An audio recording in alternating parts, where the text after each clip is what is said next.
बात करेंगे और बहुत सारा इसमें ही क्वेश्चन बनता है, ध्यान देंगे थोड़ा सा। फर्स्ट जनरेशन में सबसे पहले ये याद रखना है कि फर्स्ट जनरेशन कब से कब तक था। 1940 से 1955 तक फर्स्ट जनरेशन था और फर्स्ट जनरेशन में निर्वात ट्यूब का उपयोग किया गया। किसका उपयोग किया गया था फर्स्ट जनरेशन में? निर्वात ट्यूब का। बहुत इंपॉर्टेंट है, सीजी व्यापम पीएससी में लगातार कई बार ये प्रश्न पूछा जा चुका है कि निर्वात ट्यूब का विकास कौन से जनरेशन में किया गया। निर्वात ट्यूब का विकास फर्स्ट जनरेशन में किया गया, ठीक है। और दूसरा बात याद रखना, पंच कार्ड हो गया, पेपर टेप हो गया, ये भी फर्स्ट जनरेशन में ही था। पेपर टेप, पंच कार्ड दोनों पूछेगा कहीं तो लगाना है फर्स्ट जनरेशन, ठीक है। फिर आगे बात करेंगे, फर्स्ट जनरेशन में लो लेवल लैंग्वेज का भी विकास किया गया। लो लेवल लैंग्वेज का विकास कौन से जनरेशन में किया गया? फर्स्ट जनरेशन में, ठीक है। कंप्यूटर याद रख लेंगे फर्स्ट जनरेशन का।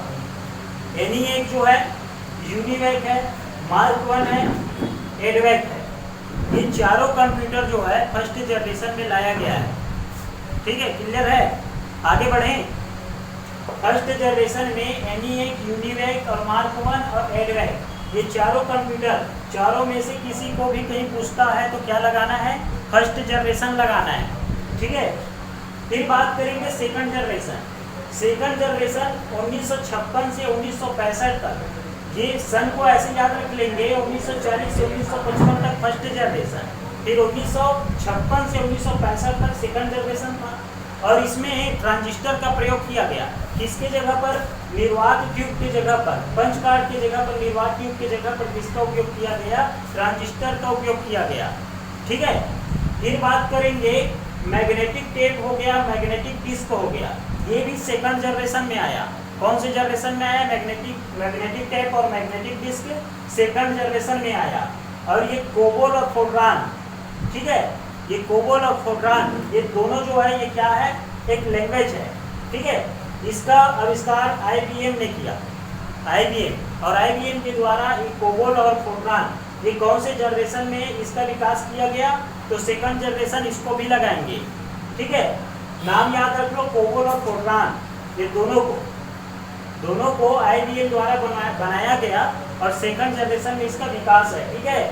प्रश्न बनता है कोबोल और फोर्ट्रान कौन से जनरेशन से संबंधित है? तो क्या लगाएंगे?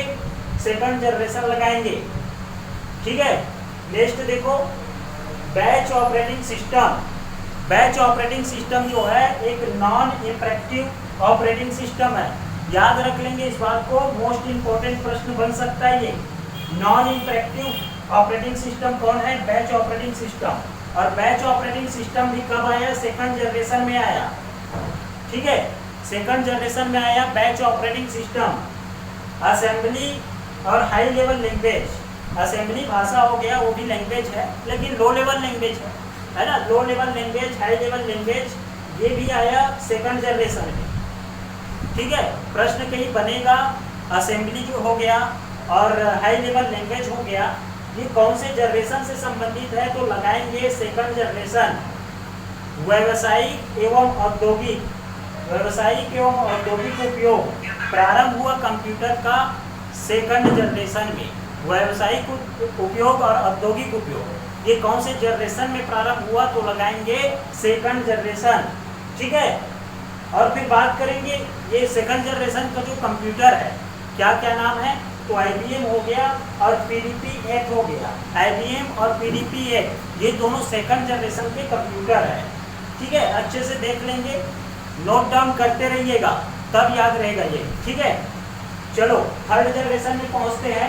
थर्ड जनरेशन 1965 से 75 तक चला और 1965 से 75 तक जो थर्ड जनरेशन था, और उस थर्ड जनरेशन में ऐसी चिप का विकास किया गया। किसका विकास किया गया? ऐसी चिप का विकास किया गया। और साथ में याद रखना रैम इसी में आया, रैम रैंडम एक्सेस मेमोरी। क्या है इसका full form? Random access memory, ये भी थर्ड जनरेशन में आया, ठीक है। ऐसी चिप हो गया और ऐसी चिप के बाद रैम, ये दोनों को याद रखना थर्ड जनरेशन से संबंधित है। बहुत सारा प्रश्न बनता है जनरेशन को लेकर के, ठीक है, कंफ्यूजन वही चालू हो जाता है, रैम कब आया, कौन सी जनरेशन में आया। ऑप्शन में देगा first generation, second generation, third generation, fourth generation. ठीक है, याद रखना ऐसी चीज और रैम ये दोनों थर्ड जनरेशन में आया। साथ में मल्टी प्रोग्रामिंग शुरू किया गया। मल्टी प्रोग्रामिंग का आरंभ किस जनरेशन में किया गया, थर्ड जनरेशन लगाएंगे। और साथ में याद रखना कीबोर्ड और माउस भी थर्ड जनरेशन की ही देन है। ठीक है, माउस और कीबोर्ड कौन से जनरेशन में आया, थर्ड जनरेशन में आया। और रियल टाइम ऑपरेटिंग सिस्टम और टाइम शेयरिंग ऑपरेटिंग सिस्टम, ये रियल टाइम ऑपरेटिंग सिस्टम और टाइम शेयरिंग ऑपरेटिंग सिस्टम ये भी थर्ड जनरेशन से संबंधित है। कौन से जनरेशन, थर्ड जनरेशन से संबंधित है। और साथ में लैंग्वेज भी कौन कौन से लैंग्वेज आया, तो पास्कल हो गया और बेसिक भाषा, पास्कल और बेसिक भी थर्ड जनरेशन में आया। ठीक है, याद रखना, एक एक पॉइंट याद रखना, बार बार प्रश्न बनता है इससे। मल्टी प्रोग्रामिंग कौन से जनरेशन से संबंधित है, कीबोर्ड माउस कब आया, कौन से जनरेशन कौन से पीढ़ी में आया, तो याद रखना इसको। रियल टाइम और टाइम शेयरिंग ऑपरेटिंग सिस्टम भी याद रखना, बहुत इंपॉर्टेंट है। कौन से जनरेशन में आया, थर्ड जनरेशन में आया। फिर बात करेंगे फोर्थ जनरेशन। फोर्थ जनरेशन 1976 से 90, 1976 से 90 के बीच फोर्थ जनरेशन आया। और फोर्थ जनरेशन में VLSI का उपयोग किया गया। VLSI क्या है, वेरी लार्ज स्केल इंटीग्रेशन। ठीक है, इसका फुल फॉर्म होगा वेरी लार्ज स्केल इंटीग्रेशन। और साथ में याद रखना माइक्रो प्रोसेसर का भी आविष्कार इसी पीढ़ी में हुआ, फोर्थ जनरेशन में। ठीक है, चौथी पीढ़ी में।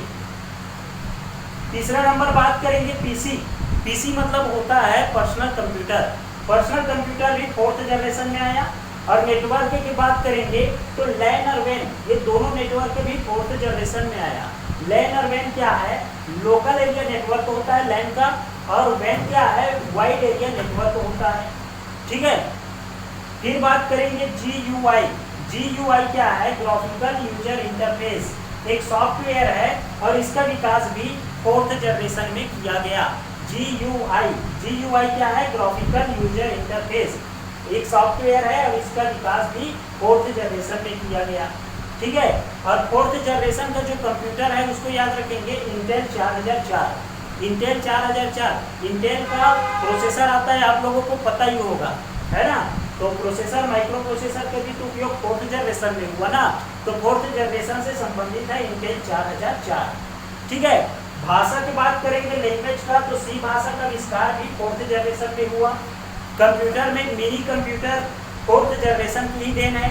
मिनी कंप्यूटर याद रखेंगे, इसको बहुत इंपॉर्टेंट है, प्रश्न बनेगा कि मिनी कंप्यूटर का आविष्कार या मिनी कंप्यूटर किस जनरेशन से संबंधित है, तो लगाएंगे फोर्थ जनरेशन।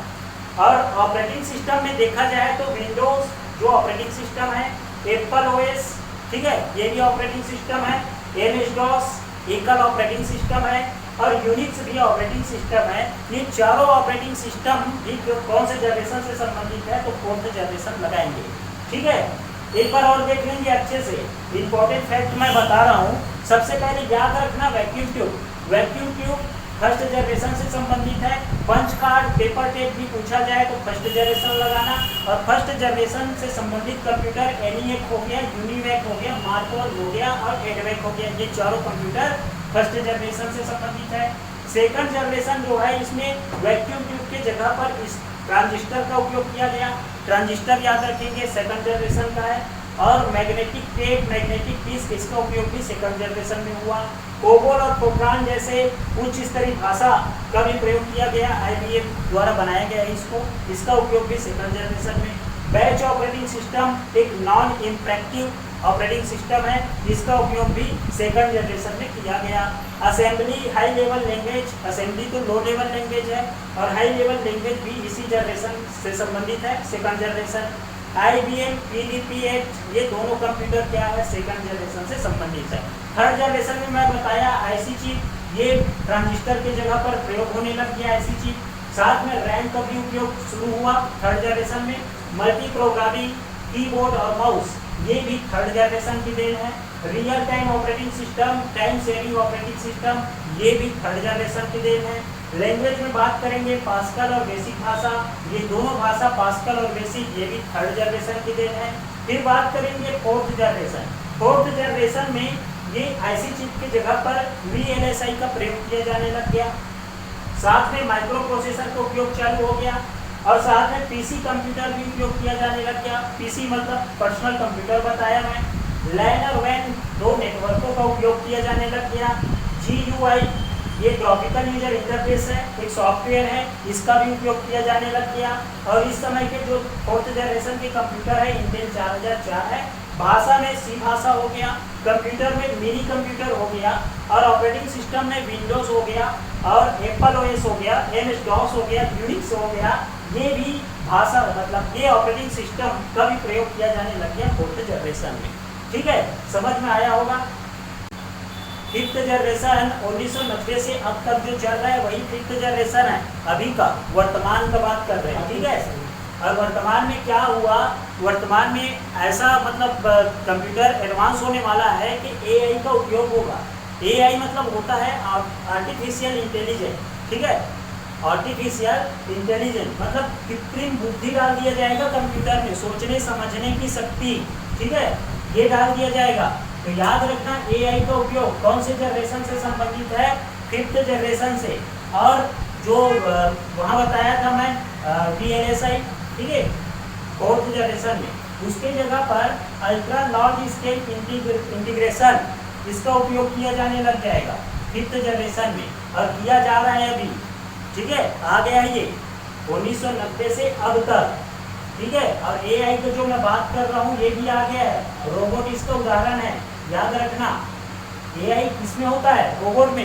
रोबोट काम करता है कि नहीं करता है, अब सोचने समझने वाली रोबोट का भी निर्माण किया जा चुका है, वही तो AI है, आर्टिफिशियल इंटेलिजेंस। ठीक है, और इस ULSI का उपयोग कौन से जनरेशन से संबंधित है, तो याद रखेंगे फिफ्थ जनरेशन से संबंधित है। SLSI super large scale integration. ठीक है, इसका भी उपयोग फिफ्थ जनरेशन में किया जाने लग गया। ऑप्टिकल डिस्क आ गया इसी में, फिफ्थ जनरेशन में ऑप्टिकल डिस्क आया। ऑप्टिकल डिस्क कौन कौन है, CD हो गया, DVD हो गया, ब्लू-रे हो गया, HVD हो गया, ये ऑप्टिकल डिस्क है। ये भी कब आया, फिफ्थ जनरेशन में आया। फिर बात करेंगे ईमेल, www और इंटरनेट, ये तीनों भी कब आया, फिफ्थ जनरेशन में आया।